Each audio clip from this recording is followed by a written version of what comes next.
Hello, my friends, and welcome back. Thank you very much for being with me again today. I am against banning stuff, especially banning free expression or mass media outlets, regardless who does it. I think that people should be free to choose however they want to be propagandized or fooled. After all, we watch movies, don't we? And we watch the Oscars, don't we? Or anyway, we watch presidents talk. So why shouldn't you be allowed to watch a certain kind of documentary because you're afraid that your nation will be indoctrinated with the wrong information? Yeah, that could be a reason. In this case, I have to say sorry, but I am going to discuss something coming from India. I like India and I like the Prime Minister Modi and I like also the Foreign Minister Dr. Jai Shankar. So for me that's a soft spot.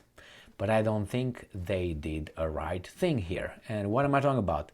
Not necessarily that they blocked a documentary made by BBC that the Indian government or Indian experts, politicians considered non-factual and ignorant. I made a video yesterday on the issue, but I think they should probably compete with that misinformation or disinformation or incomplete characterization of Prime Minister Modi, because the documentary is about Prime Minister Modi. I think you compete with providing the information you got, the data, the evidence, and that would compete with the BS. You call them, straight to their face, this is the evidence, and you are weasels, right?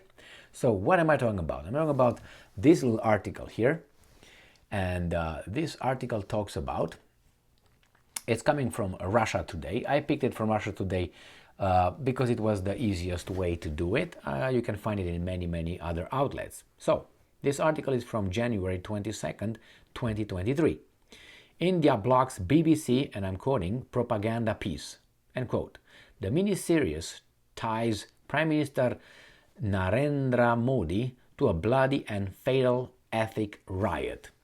Now, India has blocked the sharing of a BBC documentary critical of Prime Minister Modi on YouTube and Twitter, government advisor Kanchan Gupta announced on Saturday. Slammed for its, and I'm quoting, colonial mindset, end quote, by the country's foreign ministry, the series examines the prime minister's alleged role in instigating ethnic violence in 2002. What the hell? So I said ethnic riot. It's not ethnic riot, it's ethnic riot. But hey, I'm hungry, so I ate a new little sounds here, whatever they were. So let's see.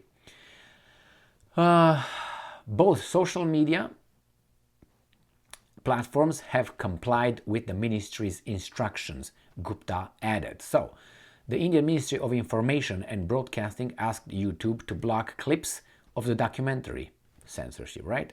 And requested that Twitter remove more than 50 tweets linking to the YouTube videos, Kanchan Gupta, an advisor to the ministry, wrote on Twitter. Gupta described the documentary, which has not been aired in India, as, and I'm quoting, hostile propaganda and anti-India garbage, end quote.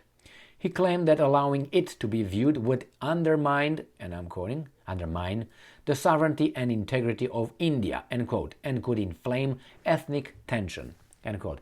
Well, maybe that's the exact desired outcome, my friends. The first episode of India, the Modi Question, aired on Tuesday, charting the Hindu Prime Minister's rise to power with a focus on his policies towards India's Muslim minority. The series opened by examining accusations that Modi failed to prevent the massacre of hundreds of Muslims in 2002. Modi was Chief Minister of the state of Gujarat at the time when a train carrying Hindu pilgrims was assailed by a Muslim mob before it caught fire, killing 59 people. A wave of retribution followed, with Hindus ransacking mosques and murdering Muslims. After several weeks of rioting, 1,044 people were dead, around 3/4 of them Muslim. A government commission found that the fire was started by the Muslim mob, although this conclusion has been disputed. While Modi was accused of allowing the violence to rage, he was cleared in 2012 of any involvement following a probe by India's Supreme Court. So, earlier this week, India's Foreign Ministry called the documentary a propaganda piece designated to push a particular discredited narrative, with a spokesman declaring that, and I'm quoting, the bias, the lack of objectivity, and frankly, a continuing colonial mindset is blandly visible. So, this is what is going on here. So, unfortunately, for all parts, I would say, and not all parts, because I'm not, it's not unfortunate because the BBC made it. I'm pretty sure that BBC didn't just put this documentary series together just to inform people. It's kind of like coincidental that India does not follow the script of the Western weasels or the big master, which is the United States. Therefore, Modi probably has to be discredited. But I personally do not have the information on the riots and what happened over there, so zip it. The fact is that the Indian Supreme Court determined that Modi was uninvolved. So then you have BBC coming and saying and telling another story. That means that India is corrupted. No? Or corrupt, however you want to put it. But if you talk about this in Great Britain, then you're going to be called this and this and this. No, no, no.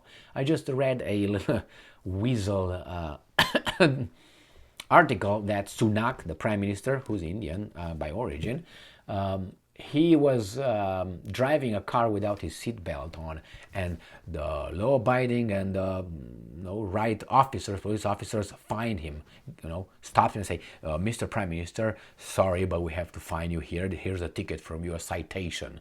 Blah, blah, blah, blah, blah. And Modi and Sunak said, "Yes, my bad. Sorry.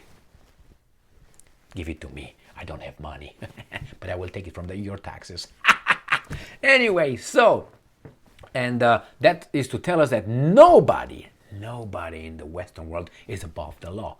But in India, you see, even if the Supreme Court found Modi, cleared Modi, must be something wrong with those. BBC said so. BBC is a governmental, or it's owned by British government, partly, fully, something, But anyway, the problem is not that. I assume by my little, brain, that is because Mr. Modi did not want to impose sanctions on Russia, did not jump on the Russian hysteria, the same as Jai Shankar's, and they can't jump and kick them in the teeth. Therefore, they tried many, many times to go to India and convince them with money for nothing and chicks for free, and with all those things to get them on board. But India said, no, we have our own interests, our national interest. If someone sells gas for a cheap, price, we're going to buy it. If you don't want to, you shoot yourself in your foot. We are not